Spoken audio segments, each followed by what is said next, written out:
I think what I'm learning to live with is this late diagnosis of being autistic. I'd gone for 40-something years feeling like something was wrong with me. I'd gone through therapy, done all the self-work, and then suddenly I'm like, oh, actually, my brain is just like that and I can't change that. In this week's episode, I'm joined by artist, author, and creative guide Jade Miller, whose story is all about making lemonade out of life's lemons, transforming life's messiness into beauty and breakdowns into breakthroughs. Life is so noisy. The world is like crazy right now. We're in this space where we have constant access to a supercomputer in our hands, vying for our attention all the time. We explore how creativity, whether through journaling, painting, or simply thinking like an artist, can help us process emotions, reconnect with ourselves, and find clarity in the noise. I think it's about perspective, isn't it? We think that our daily activities is just a boring daily activity, but if you start thinking about it as creative. If you've ever felt stuck, lost in the noise, or unsure of your own voice, this episode is a reminder that good is subjective. Everyone has an inner artist, and life's sour moments just might be the starting point for something even sweeter. It doesn't have to be good. Good is subjective. Good is not nonsense, whatever. Just doing it. Taking a step out of the noise this week to help us turn life's lemons into something meaningful and beautiful is my guest, Jade Miller. Jade, welcome. Thanks for having me, Steve. I'm happy to be here with you. I can't wait to dive into the conversation today. Jade, tell me, what does noise of life mean to you? I have been pondering this question, right? Life is so noisy. The world is like crazy right now. For me, there's sort of like a macro and a micro.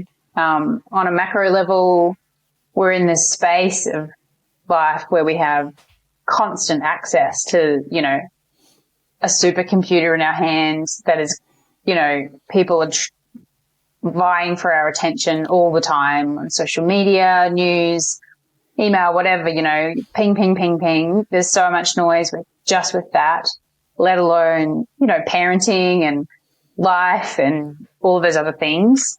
So that's a lot of noise to navigate. I think, for me personally, I have a lot of noise in my head, and I have done since I can remember.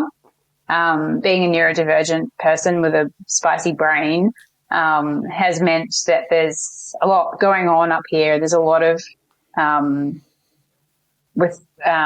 specifically with autistic brains, you can be taking in a lot of data all the time. So that's pretty hard to navigate, but I do my best to try and filter out and try and use the data in positive ways so that it doesn't overwhelm, there's definitely a lot of noise going on, and I love that you're doing this podcast to talk about that with all these different people. It's great. Glad to have you on. It's, life is noise, right? Like everything is noise, and there's even noise in silence. Yeah, that's right. I mean,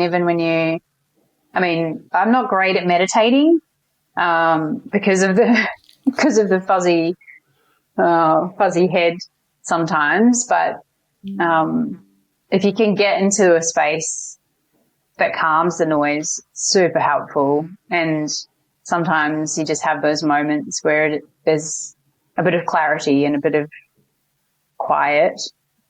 It's very rare, but you can get there when you try. So, Jade, for you growing up, how did you navigate that noise? Have you always had that noise going on throughout your life? Yeah, so actually my situation growing up, I grew up in rural New Zealand on a farm.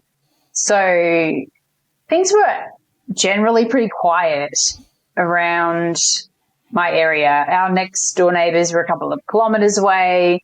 A lot of nature time, spent a lot of time wandering paddocks, pretending I was a witch, or helping Dad with, doing stuff on the farm with animals and all kinds of stuff.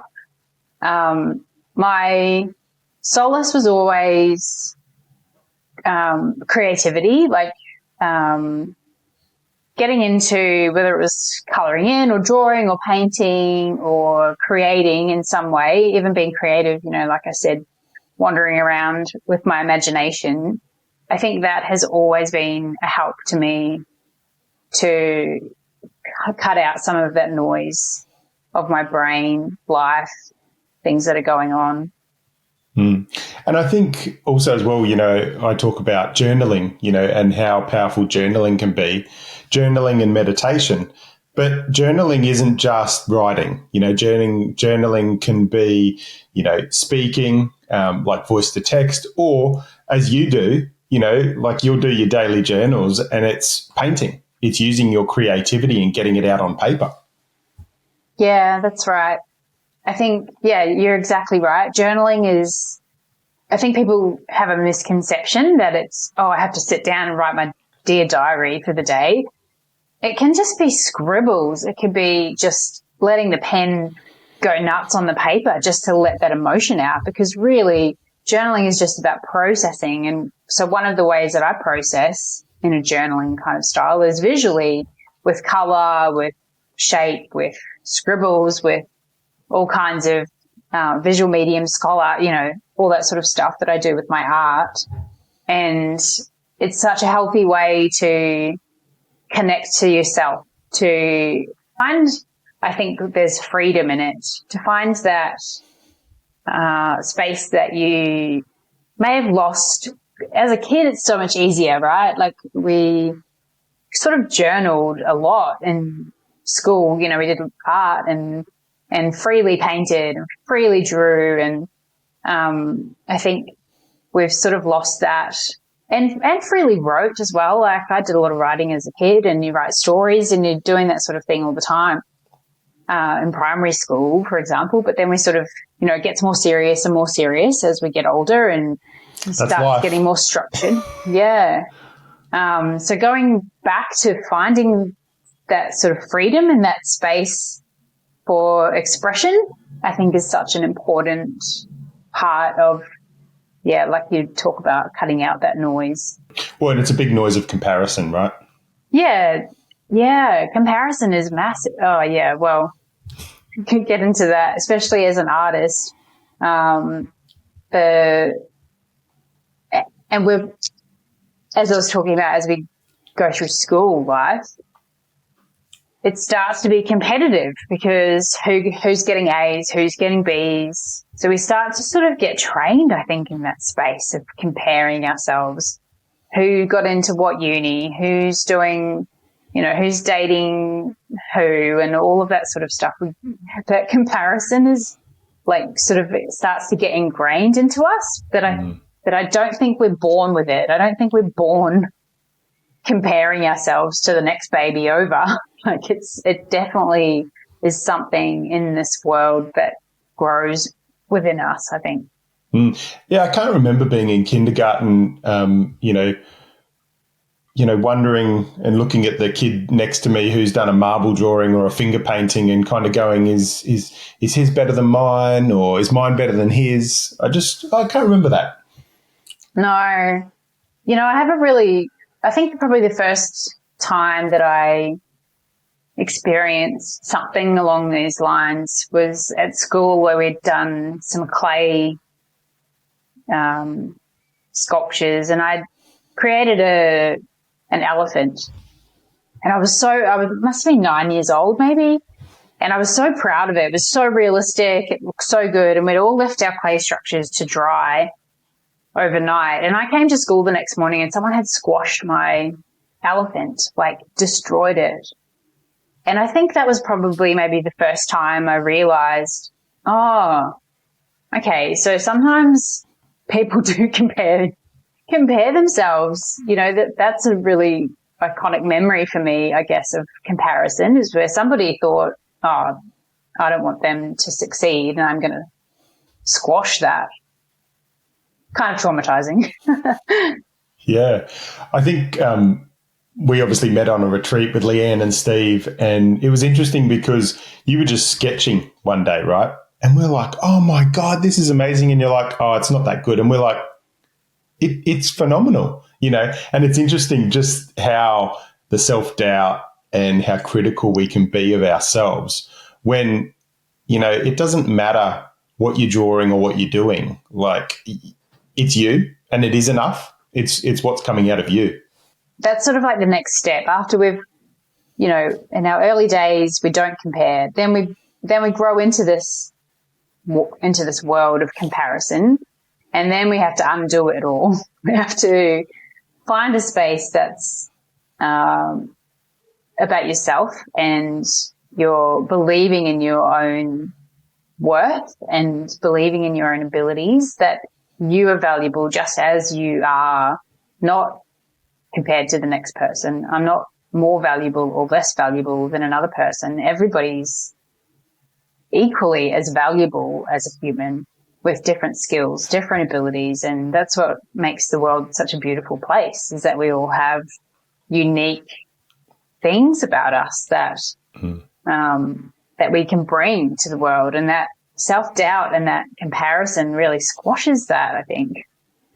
Yeah, and they talk about, I always, love the quote around, the richest place in the world is the graveyard, right? Because it's like, it's full of ideas that were never kind of taken action. They never took action on ideas. The paintings never drawn, or paintings never painted, poems never written, books never published. All these things, kind of die with the person if they don't actually, launch them. Yeah, that's right. I think it's so important. A big thing for me is just have a go, just to actually just try, because for that exact reason, I often have a thought that runs through my head that's like, would I regret this if I don't do it? What will I think about on my deathbed, or if I get really sick or something, something happens and I haven't tried this thing that I feel like is inside me that I need to do? How will I feel? How will future Jade feel? I guess that was part of writing the book. I really wanted to. It was sitting there inside me for so long, and then I just had to make a decision and just go, no, you've got to do this, because if you don't, you're going to regret it, and it keeps eating away at me every day. So you've got to answer the call, right? Like, if you've got that thing inside you, you've got to answer the call. Yeah. So so you had this call to write a book. Where did the content come from? For a lot of my 30s, I was quite ill with a condition called Chiari malformation, a brain condition. And it was a real journey to get to. It just got to breaking point where I was just so unwell.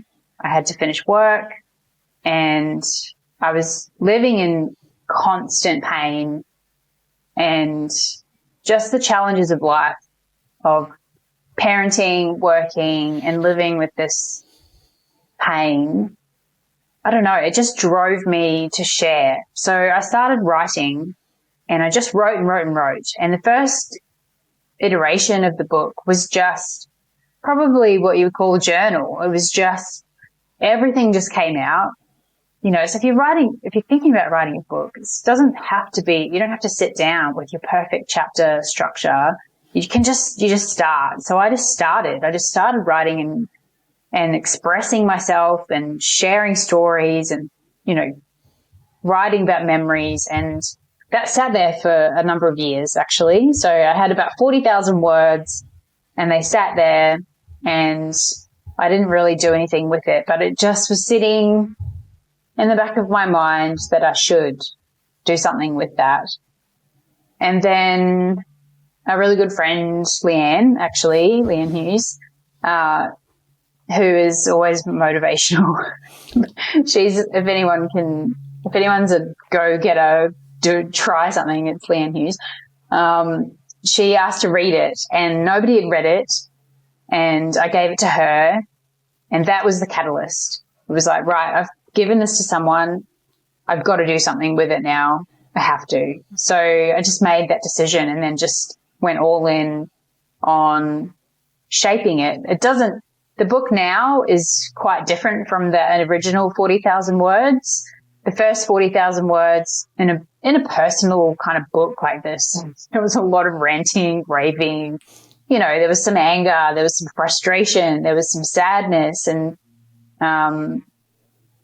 not all of that was really for public consumption. So I shaped that into, okay, so I wrote that then over those few years of more, you know, as more life challenges have happened, how have I used that? What have I done?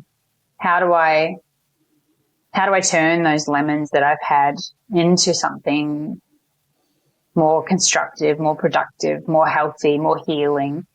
And that's sort of how the book came about. Yeah. So for those that are, you know, listening, how do they make their own lemonade? What's the process that someone should go through? Yeah. So what I've written about is three steps, I guess, or three sections to the book. The first is about understanding yourself. That's the first place you have to start. You've really got to look in the mirror. You've got to look at yourself, how you show up in the world, how you show up in your relationships, how you manage your emotions, how you're thinking, how you're behaving, and examining all that. And that's hard work. It's not easy, and not everybody does it. So that's It's my the awareness. first I talk about awareness. Like, you've got to have the awareness first. You know, a lot of people will go, okay, I need to move house, or I need this, or I need that, or I, you know, need different friends, or whatever it is. And they're looking for all these external factors, but they actually have to look in the mirror and start with themselves before they can make that first step. So I love that that's the first step for you. The next thing that I think after that is your connections, is your world with humans. You're like, who's in your world? What are your relationships like? Examining how you connect with people, how your relationships are, who you want in your life, who you don't want in your life, who are you giving energy to, who are you giving energy to that's not giving energy back to you. Just examining all of that relational stuff. Are you holding on to bitterness? Do you need to forgive misgivings that people have done? Because that, it doesn't necessarily let them off the hook. Mm-hmm. It just lets you off the hook. And that's a really big part, I think, is having a, you know, water off a duck's back type thing when it comes to hurts. And it's flipping not easy, but if you can start to get into that mindset a bit more, it does make your life a little bit lighter. So that's sort of the next section, I guess. And then the third part that I think is really important is examining context, is looking at the world around you, the systems that we live within, the constructs that we're subject to, you know, as I was talking about earlier, that sort of conditioning, and we can't help it. We are born into a society. There's things are going on, systems are created, but how do you relate to them? How do you, what's hindering you? What can help you? If you have an understanding of that broader context, then you'll understand where you fit in to things. And that helps. I think just those three steps just help you turn those lemons into lemonade. It just helps to examine the problem from a different perspective. Yeah, it's that third step is really about kind of, you know, focusing on, well, what can I control and what can't I? You know, because I find these days, if I get stressed or I'm feeling anxious about something, I'm like, what can I control in this situation? You know, because a lot of the time we put so much energy and we put so much effort and we drain ourselves on things that and were never going to happen for us, or we were never going to be able to control.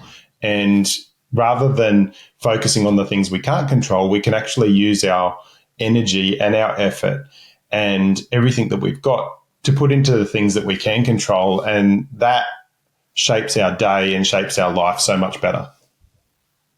Yeah, I think so. I think it's important to have that understanding of that macro level of the systems, processes, or the things that are going on. But ultimately, you're right. Like it comes back down to your micro in your world, in your sphere, in your life. What are the things that you can do that maybe counteract some of the negative things that you can see going on in the world, or the negative things that you've experienced on a more macro level? Is bringing it back down and making your daily choices for good and spending the energy, like you say, on those things. Yeah. Now, I want to dive a little bit more into thinking like an artist, because it's not just in regards to your personal life. I know that, in business, people can think like an artist around their business and, how they visualize their future, how they visualize growth. Talk to me about that a little. Yeah, okay. So something I've been thinking about lately is the attributes of an artist. And I think artists are so overlooked often in our sort of world, in our capitalist society, unless you sort of make it big. It's not really considered something that's successful unless you're making money. But there's so much more to it than that. So there's sort of 5 areas that I think artists have got it nailed, whether you're a successful artist and you're selling art, or you're a creator and you just do it because you love it, or you're trying, or whatever. I think there's 5 areas that artists really do well. And the first one is perceptive awareness, and it's about observation. It's about curiosity. That's about being open to the world around you. The next one is social fluency. So I think artists have a really good way of navigating into personal relationships and understanding culture and understanding people and understanding society. And again, it ties in with, these all tie in together, but that observation of human interactions and human behaviors. Visionary communication is the next area, where I think that sort of speaks for itself, in that artists are expressive, being able to express yourself in a way that's meaningful to you and leaves things open for people to understand you. Another way is creative intelligence, and that's really about problem solving. And artists are problem solving all the time. Like, I find myself really messed up that part of the painting. What am I going to do about that? Or I've messed up something. What am I going to do about that? Or I need to do whatever. And, there's problem solving all the time. And then the last thing is resilient self-leadership. And I think that if there's anybody in the world who has resilience, it's artists. Artists experience so much rejection, so many perceived failures. They go through so many iterations of their work and their outputs and their expression, and it's received or it's rejected. And I think the resilience that artists have can really is really admirable, and I think people can really take something from that. So what's your definition of an artist? I actually think inside of us there's an artist, or inside everyone. I think we categorize an artist as, a musician or a painter, or, again, it comes back to this sort of comparison and about the success. And I think inside everyone there's an artist, because you don't have to be selling your wares on Etsy to be a successful artist. You can just be journaling. You can just be sketching. You can just be cooking. Like, if you love cooking and you create beautiful food, that's art. I think we're all we're all capable of making art every single day.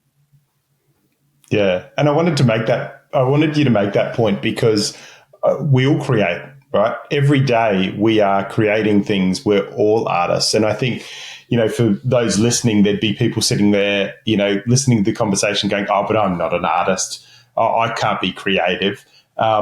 You're not born an artist. Yes, some people are born naturally. It's like sports players, right? Some people are just born and, they don't train as much and they can just, achieve these great things. Okay, that's great. You've got great genes and you were born that way. But I think, everyone, as you say, has an artist within them. It's just finding what your creative thing is. Yep. And maybe it's gardening. Maybe you create beautiful gardens. Like it's just about using your hands, your mind, your mouth. We all have an innate ability to create. And, man, I hear it so much. I'm not creative.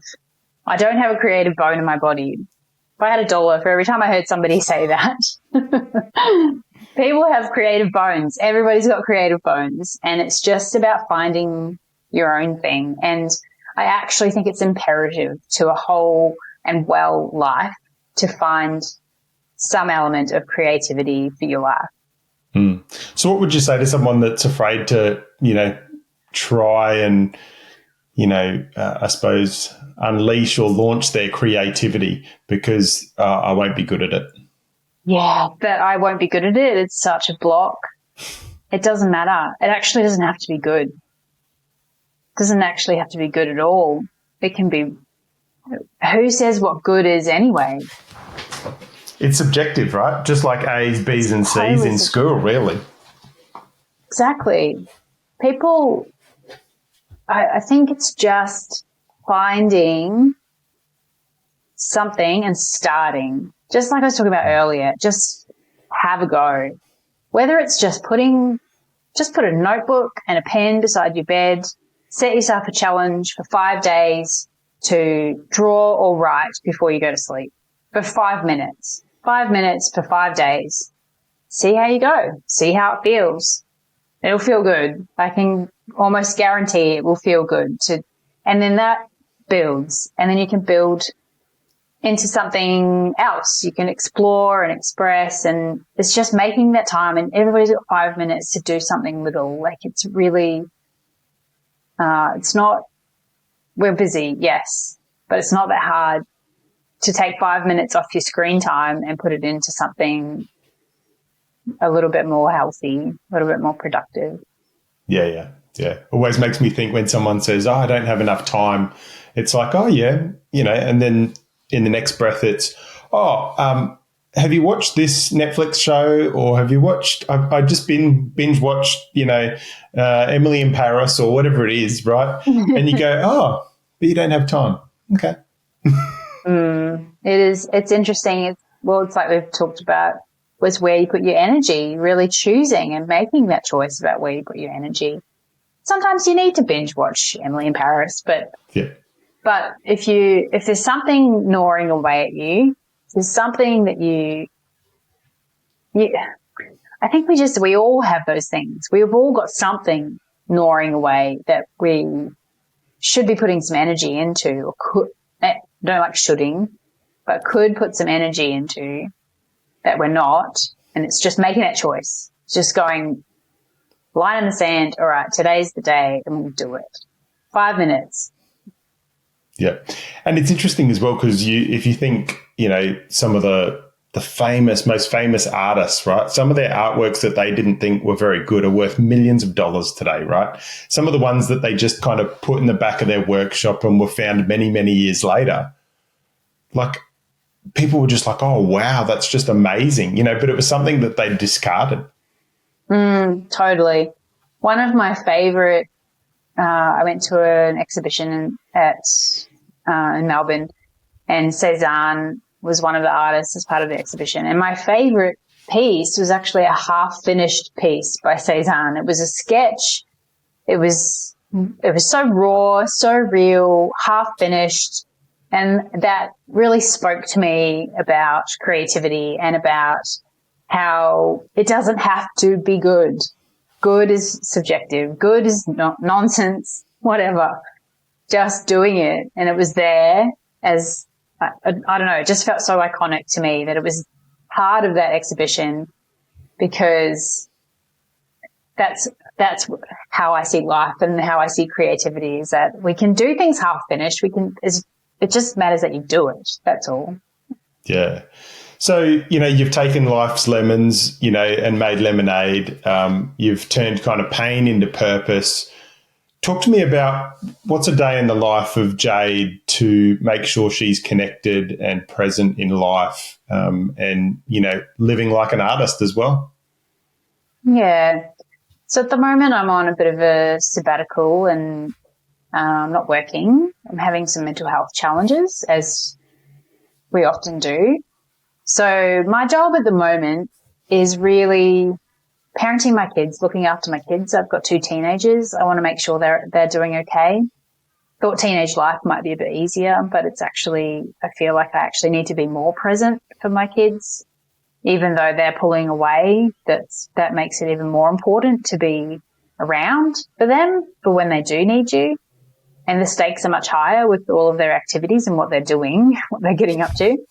So parenting, my job is wellness and just looking after myself. So I try to start my day with a bit of a ritual with some journaling, and mostly that's writing. I do my writing pages, a little bit of painting, and like a daily art journal.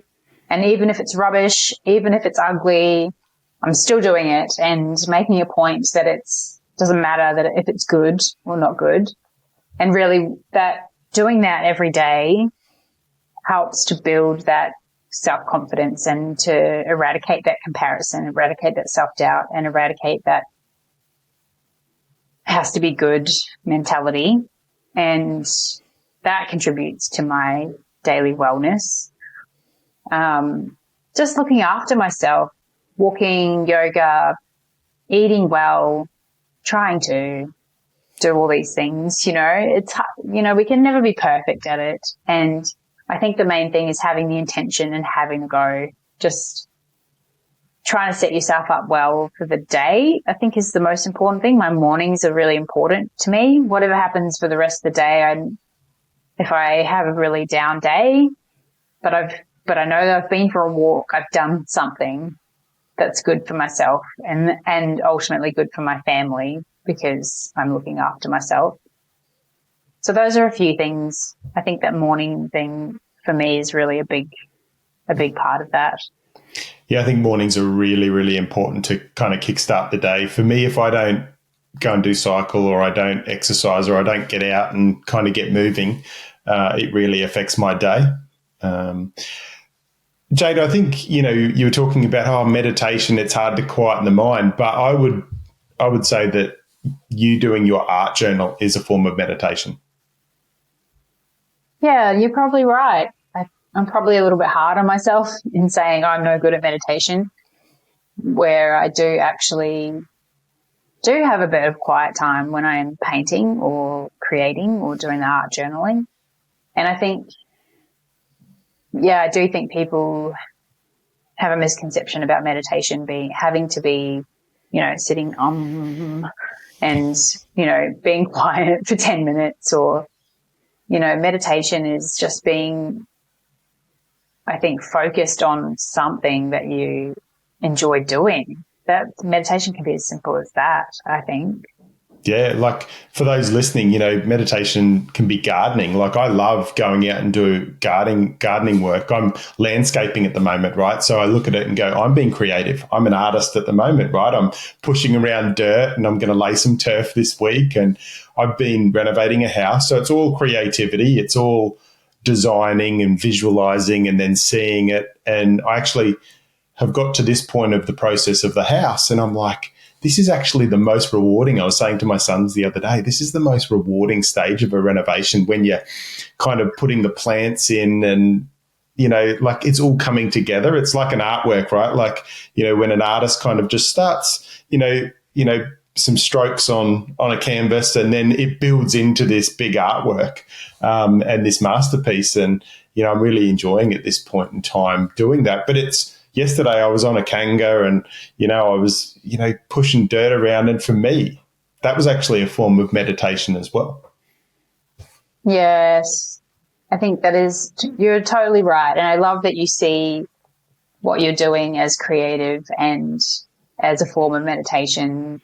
I think it's about perspective, isn't it? Like, we think that our daily activities are just, this is just a boring daily activity. But if you start thinking about it as, meditative, or you start thinking about it as creative, then it just becomes a little bit more interesting. And then something happens inside you that's a little bit different, I think, rather than just that sort of mindless, it's sort of being mindful. Yeah. And when we're focused on work and we're focused on, our ambition and all the things that we want to do, those moments, whether it's gardening, whether it's art, whether it's, at the gym running on a treadmill, whether it's at cycle, whatever it is, right, for those listening and for us, I find some of the best ideas I get is when I'm actually out of my head, doing some level of activity. But yeah, like they said, going for a walk is the best thing you can do to step away from something that you're doing, and going for a walk gives you, new, fresh ideas, getting the body moving, and you're doing something with your body helps your mind. I think that connection is really important. Yeah. So when you feel overwhelmed or you feel kind of I suppose your nervous system's kind of dysregulated, what are some things that you do in that moment to kind of bounce back and recover? Yeah, it can be really hard. I do get dysregulated, and sometimes it takes longer than others to bounce back. But the things that I do generally, the 5, 4, 3, 2, 1 thing is good. I don't know if you know that. 5 things you can see, 4 things you can hear, 3 things you can touch, 2 things you can smell, something you can taste, or, using those senses really is grounding, just to bring you back into your body. Because when you get dysregulated, you can feel dissociated, you feel out of it. Yeah, it's different for everyone. But, so in a sort of emergency situation, that's what I try to remember to do. And resting is really important for recovering from a dysregulation time, I think. I think we often discount some of those times where we are in a bit of a crisis. If we are feeling super anxious, you have a panic attack, you're at work, say, and then if you calm down and then you recover, then you just sort of think you've got to get straight back into whatever thing you were doing. But it's actually so important to take a moment for self-care at those sort of times, and really just tune into what you need. So I think that's different for everyone. It might be going for a walk. It might be going to lie down and having a nap. It might be having a cold glass of water. It might be calling a friend. It might be turning to your creative activity. But I think it's just tuning into what you need at that specific time. And it's different. I think it's different for different times. Yeah. And, being kind to yourself, giving yourself the space to actually just breathe, and to know that, yes, the world is moving at a fast pace, but you don't have to, be moving at the same pace. You can rest, you can breathe. Everyone can breathe, right? Everyone can breathe. Yep. Everyone can calm the mind. It's about, learning the tools and the strategies to actually put that into a place when you need to. Yeah, that's right. I think we have the ability to, and it's just, again, it comes back to that thing of self-awareness and understanding yourself. So if you are in a bit of a crisis time, you've got a lemon to deal with, self-awareness first. What do I need? What can I do that will help me right now to get into a space that's going to be helpful?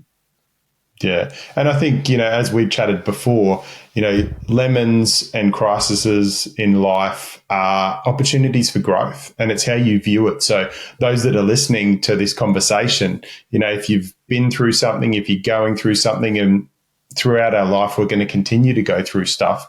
Just look at every time you come up against the brick wall or you come up against something, just think of it and go, this is an opportunity for growth. This discomfort right now will actually eventually be comfort, and I will move past this, chapter. I will turn the page and, I will move forward.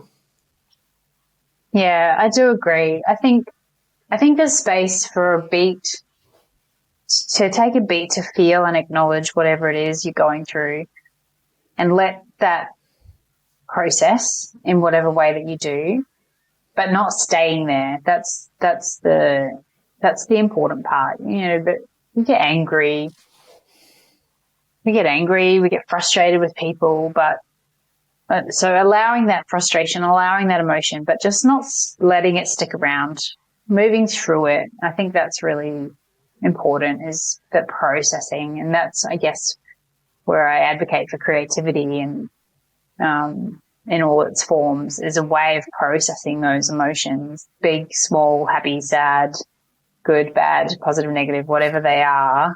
Processing all of that stuff through creative means, I think, is really a really good key to making lemonade. Perfect. Jade, if life is like a canvas, what do you want your next season to look and feel like? It's probably a landscape, right? And the sky is calm, but and this is how I paint, right? The landscape can be wild, because life is wild. We walk through, boy, do we have challenges. Everybody listening would know that they're going through stuff. They've been through stuff. The landscape is wild, but if we can look to the sky for some calm, and I think, taking on some of the things that we've just talked about, I think that finds some balance, and it's like a balanced piece of art. Is the wild landscape and the calm sky. That's what I would like my future to be. Beautiful. And art's always about contrast. Yes, definitely. Contrast and the values of things. So yeah, I could get into details about that, but definitely contrast is a big, it's my favorite art principle, I think, is having contrasting things. And life is contrast, art is contrast. We're living in a contrasting world. There's good, bad, positive, negative, all of that stuff. So yeah, you're right. It's all about contrast. Yeah. When you think about your life, Jade, what's one noise you've learnt to live with, and what's one noise that you've learnt to let go of? So I think what I'm learning to live with is this late diagnosis of being autistic. That's been a real noisy challenge for me. At first, I'll admit, I was actually a bit annoyed. I'd gone for 40-something years feeling like something was wrong with me. I'd gone through therapy, done all the self-work, and then suddenly I'm like, oh, actually, my brain is just like that, and I can't change that.